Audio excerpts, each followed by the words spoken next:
রক্তনালী দুইটা বলে, যেটা দ্বারা রক্ত চলাচল করে ফুসফুসে বা শরীরে যে রক্তটা হচ্ছে হয় পাস হয়, সেটাই রক্তনালী দুইটাই উল্টা, যে ভালো রক্তটা খারাপ রক্তটার সাথে মিক্সার হয়ে যাচ্ছে, ভালো মানে খারাপটা ভালোটার সাথে মিক্সার হচ্ছে, ভালোটা খারাপের সাথে, যার মানে ও হচ্ছে অক্সিজেনটা ছাড়তে পারে ভিতরে, নিতে পারছে না।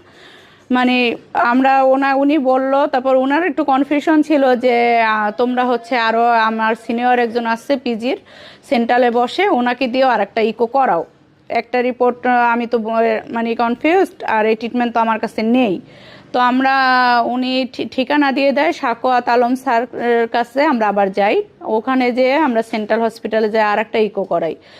প্লাস ওটাতেও সেই সেমই রিপোর্ট আসে যে হচ্ছে ওর হচ্ছে রক্তনালী দুইটাই উল্টা, খুবই জটিল কেস। আর এই ধরনের সমস্যা হচ্ছে দেখা যায় 1 লাখ 1.5 লাখের মধ্যে একটা পেশেন্ট এরকম হাতে পাওয়া যায়।